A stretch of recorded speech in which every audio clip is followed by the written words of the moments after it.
नमस्कार दोस्तों, एक बार फिर आप सभी का स्वागत है। इस वीडियो में हम यूनिट एंड डायमेंशन का एक क्विक रिवीजन आपका कराते हैं। डिटेल में आप सब चीज़ें पढ़ चुके हैं, तो यूनिट एंड डायमेंशन से जितने भी टॉपिक बन सकते हैं उन सभी को मैंने यहाँ पर नोट कर दिया है। इसमें से कोई भी अगर आपका टॉपिक छूट रहा है तो आप पढ़ सकते हैं। जो भी एनटीपीसी या ग्रुप डी की प्रिपरेशन कर रहे हैं आपका एक रिवीजन हो जाएगा, ठीक है। तो यूनिट एंड डायमेंशन में मैंने बताया था भौतिक राशि के बारे में। किसी भौतिक राशि को मापने के लिए दो चीज़ों की जरूरत होती है, एक तो उसकी न्यूमेरिकल वैल्यू और एक उसकी यूनिट, ठीक है। एक उसका संख्यात्मक मान और एक उसका मात्रक, दो चीज़ें जरूरत होती हैं किसी भौतिक राशि को मापने के लिए। फॉर एग्जांपल, आपको किसी वस्तु की जो है लंबाई मापनी है तो आपको क्या चाहिए होगा, आप कैसे नापेंगे? 2 मीटर, 3 मीटर, मतलब एक न्यूमेरिकल वैल्यू भी चाहिए और उसका मात्रक भी चाहिए, या 2 सेंटीमीटर। अगर आप एक को स्किप करेंगे, फॉर एग्जाम्पल आप सिर्फ दो कहेंगे तो दो से तो कुछ बन नहीं रहा है, ऐसे थोड़ी ना होता। तो दो चीज़ें चाहिए होती हैं, ठीक है, किसी भी भौतिक राशि को मापने के लिए। एक तो न्यूमेरिकल वैल्यू इसकी और एक उसका यूनिट, ठीक है। ये चीज़ें मैंने आपको बताई थी। आगे देखिए, मूल राशियों के बारे में बताया था। 7 प्रकार की मूल राशियां होती हैं और उनके मात्रक को मूल मात्रक कहते हैं, और मूल मात्रकों से जो उत्पन्न मात्रक होते हैं उन्हें व्युत्पन्न मात्रक कहते हैं। तो मूल राशियां 7 बताई थी। लंबाई, द्रव्यमान, समय, ताप, विद्युत धारा, ज्योति तीव्रता, पदार्थ की मात्रा, और उनके मात्रक बताए थे। लंबाई का मीटर होता है, द्रव्यमान का किलोग्राम होता है, समय का सेकेंड होता है, ताप का केल्विन, विद्युत धारा का एम्पियर होता है, ज्योति तीव्रता कैंडेला, और पदार्थ की मात्रा का मात्रक मोल होता है, ठीक है। इसके अलावा दो मैंने पूरक मात्रक भी बताए थे, दो पूरक मात्रक भी याद रखने हैं, समतल कोण और घनकोण। समतल कोण का रेडियन और घनकोण का स्टेरेडियन। समतल कोण मतलब जब कोई चीज, किसी भी चीज का जो 2 डायमेंशनल है उसका जब एंगल नापते हैं तो वहां पर रेडियन का यूज करते हैं। जब कोई चीज 3 डायमेंशनल होती है तो उसका एंगल नापने के लिए हम जो इसका स्टेरेडियन का यूज करते हैं। तो ये दोनों आपको याद रखने हैं, जो पूरक मात्रा है, समतल कोण का रेडियन और घनकोण का स्टेरेडियन। इसके बाद मापन पद्धतियों के बारे में बताया था। 3 प्रकार की मानक पद्धतियां मैंने बताई थी, एमकेएस, सीजीएस, एफपीएस। एमकेएस पद्धति का ही वर्तमान रूप एसआई रूप है, जिसको एसआई पद्धति कहते हैं। तो एमकेएस पद्धति में लंबाई का मात्रक मीटर होता है, द्रव्यमान का किलोग्राम होता है, समय का सेकेंड होता है। सीजीएस पद्धति में लंबाई का मात्रक सेंटीमीटर होता है और द्रव्यमान का ग्राम होता है, समय का सेकेंड होता है। उसी प्रकार एफपीएस पद्धति में जो है लंबाई का मात्रक होता है फुट, द्रव्यमान का मात्रक होता है पाउंड और समय का मात्रक सेकेंड। यहां से एक चीज आप देख रहे होंगे, तीनों पद्धतियों में समय का मात्रक समान रहता है, जो कि सेकेंड है। इसके बाद मैंने एक दो रिजल्ट आपको बताए थे याद करने के लिए। सीजीएस पद्धति में जो है बल का मात्रक डाइन होता है, तो एक बल बराबर 1 न्यूटन बराबर होता है 10 की पावर 5 डाइन। ये मैंने रिजल्ट आपको बताया था, 1 न्यूटन बराबर 10 की पावर 5 डाइन, क्योंकि जो बल का सीजीएस पद्धति में मात्रक डाइन होता है। ये रिजल्ट आपको याद रखना है। इसका अपोजिट भी याद रखना है, 1 न्यूटन बराबर 10 की पावर 5 डाइन। आपसे परीक्षा में पूछा है एक डाइन बराबर क्या हो जाएगा, कुछ नहीं, 10 की जो पावर है वो निगेटिव में चली जाएगी। एक डाइन बराबर 10 टू पावर -5 न्यूटन। एक और बताया था, जो है कार्य का मात्रक जो है अर्ग होता है सीजीएस पद्धति में।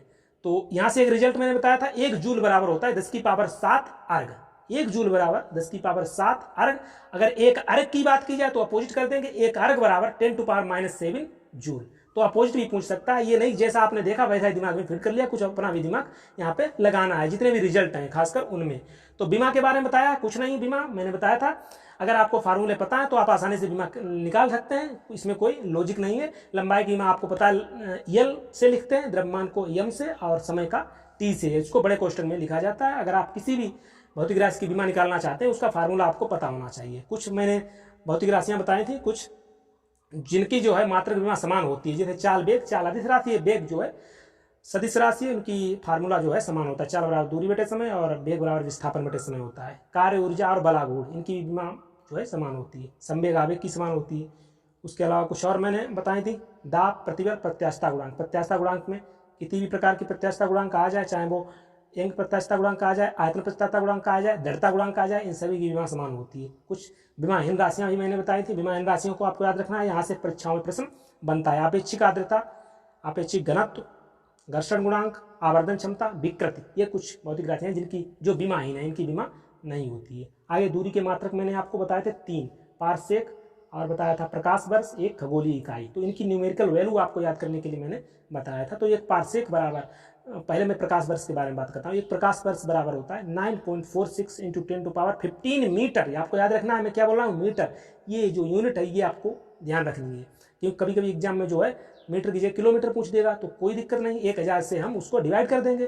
तो एक प्रकाश वर्ष बराबर मीटर में बात की जाए तो 9.46 इंटू 10 टू पावर जो है 15 metre, kilometre 10 to power 12 kilometre. तो ये आपको याद रखना है। पारसेक बराबर, पारसेक जो है दूरी का सबसे बड़ा मात्रक है, आपको याद रखना है। एक पारसेक बराबर जो न्यूमेरिकल वैल्यू होती है वो आपको याद रखनी है। एक पारसेक बराबर होता है 3.08 इंटू 10⁻16 मीटर, मीटर की बात कर रहा हूँ, किलोमीटर में अगर आपको चेंज करना है, एग्जाम में पूछा जा रहा है तो 1000 से आपको डिवाइड कर देना है। ठीक है, यहाँ से एक चीज़ और ध्यान रखिए, प्रकाश वर्ष और पारसेक में जो रिलेशन होता है वो भी एग्जाम में कभी कभी पूछ दिया जाता है। तो एक पारसेक बराबर होता है 3.26 प्रकाश वर्ष। क्या मैंने बोला, एक पारसेक बराबर 3.26 प्रकाश वर्ष। इसके बाद मैंने बताया थी खगोलीय इकाई की न्यूमेरिकल वैल्यू, एस्ट्रोनॉमिकल यूनिट जो होती है उसकी जो है न्यूमेरिकल वैल्यू आपको याद रखनी है 1.495 इंटू 10⁻11 मीटर। ठीक है, ये एक खगोलीय इकाई की न्यूमेरिकल वैल्यू है, आपको याद रखनी है। इसके बाद मैंने कुछ प्रीफिक्स आपको बताए थे, 2-3 प्रीफिक्स बताए थे। मैंने बताया था टेरा, गीगा, मेगा। टेरा 10⁻12 को कहते हैं, गीगा 10⁻9 को कहते हैं, मेगा जो है 10⁻6 को कहते हैं। ये मैंने कुछ प्रीफिक्स आपको बताए थे। उसके बाद लंबाई के कुछ मात्रक मैंने और बताए थे जो एग्जाम में पूछे जाते हैं, जैसे पिको, एक पिको बराबर होता है 10⁻12 मीटर।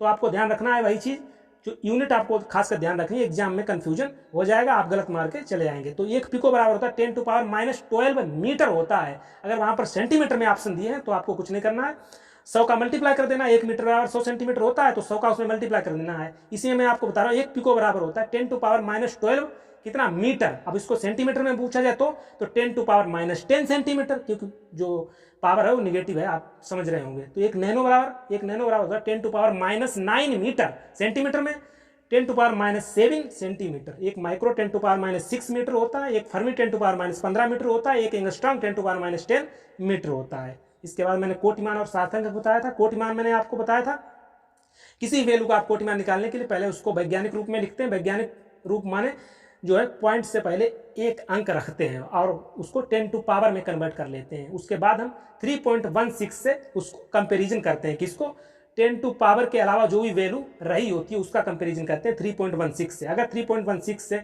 बड़ी है तो कोई दिक्कत नहीं, जो 10 टू पावर में है वही उसका कोटिमान हो जाता है, और जो 10 टू पावर के अलावा जो वैल्यू 3.16 से कम है तो जो है उसका कोटिमान जो भी 10 की पावर है उसमें एक जोड़ देते हैं। और सार्थक अंक निकालने के लिए मैंने कुछ आपको रूल बताए थे। बस इतना सा मैंने आपको यूनिट एंड डायमेंशन में बताया था, इसके बाहर आपसे एग्जाम में नहीं पूछा जाएगा।